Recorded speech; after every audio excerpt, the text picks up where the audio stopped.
2014 సమగ్ర సర్వే కన్నా 10 ఏళ్లలో పెరగాల్సినటువంటి జనాభా 50 లక్షల మంది పెరగాలి మనకు. కానీ ప్రస్తుతం వేసినటువంటి జనాభా కేవలము అంటే కనీసము అంటే ప్రస్తుతం కనీసంగా ఉండాల్సినటువంటి జనాభా 4,18,00,000 మంది తెలంగాణ జనాభాగా ఉండాలి. కానీ రేవంత్ సర్కార్ ఎంత చూపించింది? 3,70,00,000 మందిగాని మాత్రమే చూపించింది. 3,70,00,000 మందిగా మాత్రమే చూపించింది. అంటే ఎవడైనా కానీ జనాభా పెరుగుతుంది కానీ తగ్గుతుందా? ఈ రేంజ్ తగ్గిపోతుందా? వాళ్ళు తగ్గినా కానీ అంటే సరే ముగ్గురు పిల్లలు కానీ కాడ ఇద్దరిని అంటారు ఒకరికి అంటారు కానీ అట్లనే పెరుగుతుంది కదా, తగ్గేది ఉండదు కదా.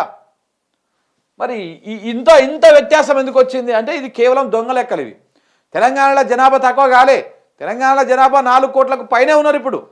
కానీ వీళ్ళు 3,70,00,000 మంది చేసి దాంట్లో బీసీల జనాభా తగ్గించి ఓసీల జనాభా పెంచుకున్నారు. ఎస్సీలను కూడా తగ్గించారు గణనీయంగా. ఎందుకంటే మళ్ళీ వర్గీకరణ ఉంది కదా, అది కూడా కుట్ర, ఇంకో కుట్ర జరగబోతా ఉంది.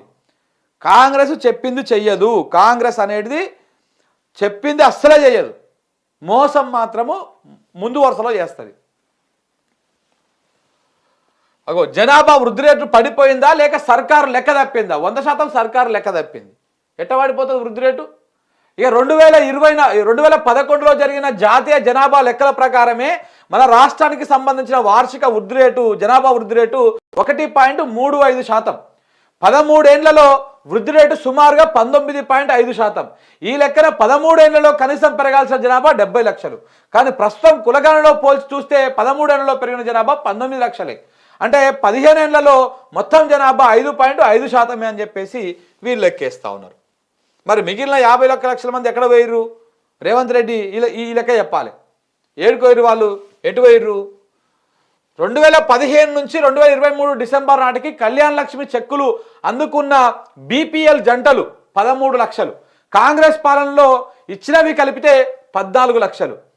మొత్తం కలుపుకుంటూ సగటున ఒక జంటకు 14 లక్షల, ఒక జంటకు ఒక బిడ్డ పుట్టినా పెరిగే జనాభా 14 లక్షలు.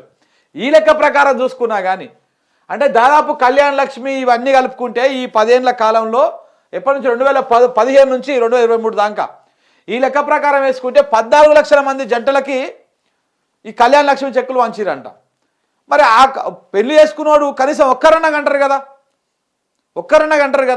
ఆ పెళ్లి చేసుకున్న 14 లక్షల మందికి ఒక్కొక్కరు లెక్క వేసుకున్నా కానీ మరి 14 లక్షల మంది జనాభా పెరగాలి కదా. మరి 2 లక్షల మంది ఎట్లా పెరుగుతుంది? మరి 10 ఏళ్లలో పెరిగిన జనాభా 2 లక్షలే. మరి మిగతా 12 లక్షల మంది జనాభా ఎక్కడ పోయింది? ఏ లెక్క ప్రకారం చూసుకున్నా కానీ కాంగ్రెస్ వాడు ఇచ్చే తప్పుడు లెక్కలు అని చెప్పడానికి అన్ని రకాల ఆధారాలు ఉన్నాయి మన దగ్గర. 96.9% ప్రభుత్వము మంత్రులు చెప్తున్న దాని ప్రకారం కులగణన చేసిన కుటుంబాలు 3.1 సర్వే చేయని కుటుంబాలు అంటే సర్కారు వద్ద వివరాలు లేని జనాభా 16 లక్షల మంది. అలాంటప్పుడు ఆ సర్వే ఎట్లా ప్రామాణికమవుతుంది? 16 లక్షల మందిని విస్మరించేసి నువ్వు 16 లక్షల మందిని కౌంటర్ తీసుకోకుండా నువ్వు ఏ రకంగా ఆ సర్వేని ప్రామాణికంగా పెట్టేసి నువ్వు అది చేస్తావు? అంటే ఇది కేవలము ఏదో వాళ్ళు అడుగుతున్నారు కాబట్టి ఇక బీసీలను లొల్లి చేస్తున్నారు కాబట్టి ఏదో ఆర్డర్ వేయాలి. మరి ఇంత తిరుగుడు ఎందుకు? వాళ్ళ ఖర్చు పెట్టుడు ఎందుకు? ఊకనే రేవంత్ రెడ్డి, జానారెడ్డి, ఇంకా మిగతా ఉత్తమ్ రెడ్డి, కోమటిరెడ్డి, జ్యూస్ రెడ్డి, ఈ రెడ్డి, ఆ రెడ్డి అందరు కలిసి కూర్చొని ఇక వేసే రాదురు లెక్కలు మీకు వచ్చింది మీకు చెప్పురు మీ నియోజకవర్గాలు ఎంత మంది అంటే ఉట్టిగా నోటి లెక్కలు చెప్తారు కదా. ఆ లెక్క ప్రకారం కూర్చొని 2 రోజులు కూర్చొని మంచిగా అందరి ముంగల ఫుల్ బాటిల్ జ్యూసులు పెట్టుకొని తాగుకుంటా రాసుకుంటా పోతే అయిపోయేది కదా. దీనికోసం ఈ ఇంటికి వచ్చుడు ఎందుకు? స్టిక్కర్ అతికించుడు ఎందుకు? ఆ పిల్లగాళ్ళ చదువులు బంద్ పెట్టి వాళ్ళ చదువులు ఆగం చేసి ఆ టీచర్లతోని ఊర్ల మీద తోలుడు ఎందుకు? వాళ్ళ లెక్కలు తీసుకోవడం ఎందుకు? వాళ్ళకి పైసలు దండగా, పేపర్ దండగా, పెన్ను దండగా, శ్రమ దండగా, ప్రభుత్వం డబ్బులు దండగా, ఇన్ని దండగా పెట్టి ఈ దొంగ లెక్కలు రాయకపోతే ఏమైంది? ఉత్తమ్ కుమార్ రెడ్డి, జానారెడ్డి, రేవంత్ రెడ్డి, మిగతా అందరు రెడ్లు, బీసీలు వాళ్ళు ఉండదు అల్లా అందరు రెడ్లు కూర్చొని రాసుకొని చెప్తే అయిపోతుంది కదా లెక్క. ఇక ఇదంతా ఎందుకు కథ? ఏం దొంగ లెక్కలు చెప్తారా నాయన మీరు అసలు?